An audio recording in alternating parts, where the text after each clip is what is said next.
Hey YouTube, this is Kaiser.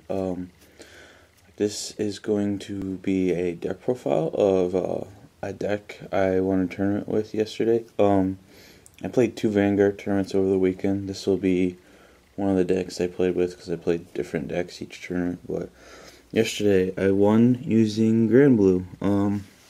It's my first time playing the deck in tournament, and it went very well. The deck's very fun. I guess start here at the starter.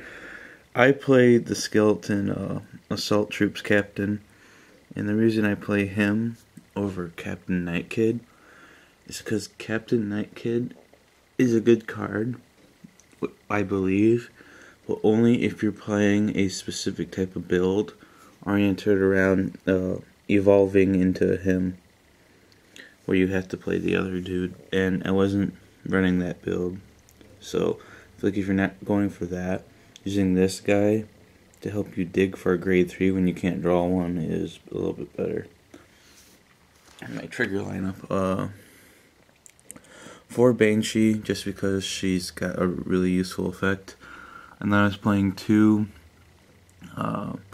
Night Spirit and 2 Ghost Cannonball. The reason I ran 2 of each, not just 4 of one, is because it plays mind games on the opponent.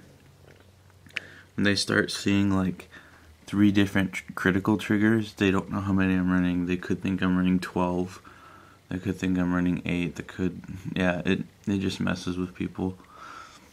I ran 4 Haiti Steersman. He's very useful because what you combo him with is you guard with him early game before you drop your grade 3. Then when you drop your grade 3, you revive him, and then you counterblast to sacrifice the Haiti Steersman for Samurai Spirit. I ran 2 Rick and 2 Doctors because even though you can only play 4, it still kind of confuses people at first, and if I can get my opponent confused about something and then I'm doing something right. Grade 1s. I ran 4 Gustin. I run 4 Perfect Guards because now that we're in the set 6 with limit breaks and stuff, Vanguard attacks are just a lot of attacks are just big period now, and I feel like you have to run 4 Perfect Guards because it's hard to block attacks now. And this card's very MVP. Samurai Spirit, I run him over the Nightmare because Nightmare Soul Blasts, and in this deck you only get the Soul Blast once, and in this deck you don't have the Counter Blast that often. So I like Samurai Spirit a lot. Very good card. As I said, comboing him with that, and then you can also combine him with the Dancing Cutlass. Dancing Cutlass is really good. You drop it, get a +1 by drawing a card, then you kill it off for Samurai Spirit so that you don't have to have a tiny booster. And then for Romero, he's a staple, 8,000. The grade 3s. I ran 4 Blue Bloods. He's a beat stick, 10k. I ran 2 Ruin Shade. I don't know if I will keep them, but I ran them to have some variety to my grade 2 lineup, and because sometimes he would, if I team him up with a certain person, he would need that boost to hit the sweet spot, and his milling can be useful when you use it correctly. Like sometimes he can mill a Spirit or a Haiti Steersman, so he's actually pretty useful. I ran 3 Skeleton Swordsman because he's the 10k interceptor. He's pretty useful, especially in this deck where you can revive people, using him to block and then reviving him, and it's pretty good. And then I ran 3 of my favorite Grandblue, 3-star chef Pietro. This card's really useful, and I just love his name, artwork, and everything about him. He's so cool. Grade 3s. I was borrowing 1 Cocytus. I ran 2. I'll probably eventually run 3. But yeah, this card is very good. I ran 2 Night Storm. This card's also pretty good. I run him and not the Shark. The Shark is useful if you want to attack rear guards. For if you team him up, because what you want to do is you always want to team this guy up with Marin, so they team up for 20. Same thing with the Shark. I prefer him over the Shark though, because the Shark is good for attacking rear guards if you team him up with him. This guy, even if he's by himself, as long as he's attacking the Vanguard, is a 12. I just like this card a little bit more. I ran 2 Thanatos. This card is very good. It's very scary to the opponent. They usually block him every time because they're afraid of his attack hitting, and if his attack does hit, it causes them a lot of problems. And sometimes even like if you're like know your opponent's gonna have a lot of offense on their turn, you don't even use him mainly for the defense.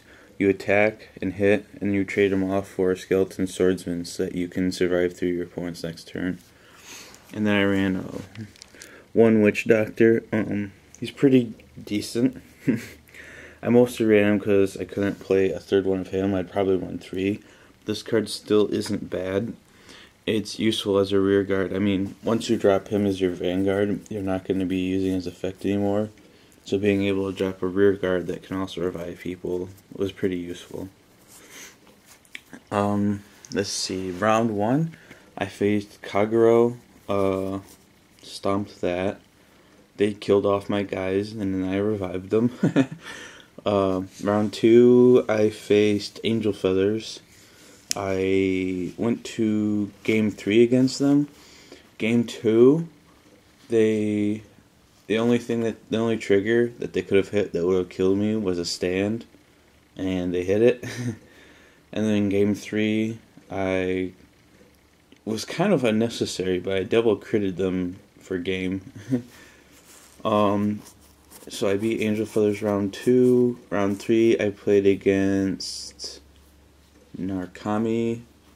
And round 4, I played against Oracle Think Tank. I went undefeated in Swiss. Top 4, I played against Narukami again. That was probably my toughest match of the day, honestly.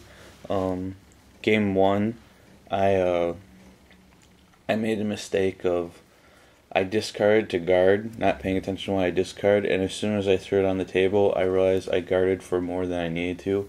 I only needed to guard for 15, and I guarded for 20.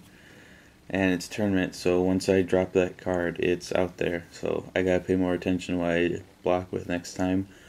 That cost me game 1. I was 5 shield low of surviving game 1. Game 2 came pretty close. I needed to hit a critical for it to be game, and being that I hadn't seen one like all game, I hit one. And then game 3, I ironically got early on card advantage against Narukami. This deck appeared to have a very good matchup against like decks like Narukami and Kagero, because they would kill my stuff and then I would revive it with this guy, and that guy. So yeah, I beat Narukami, and then the final match was Angel Feathers, which I had played and beaten earlier. So yeah. Top 4 consisted of Oracle Think Tank, my Grandblue, Narukami, and Angel Feathers. Yeah. I guess tell me what you guys think of it. There's another build that I'd want to try eventually. To play it though, I'll need 4 of this guy, and in that build, my starter will be Captain Night Kid. If I eventually get to that point, I'll show you that, guys.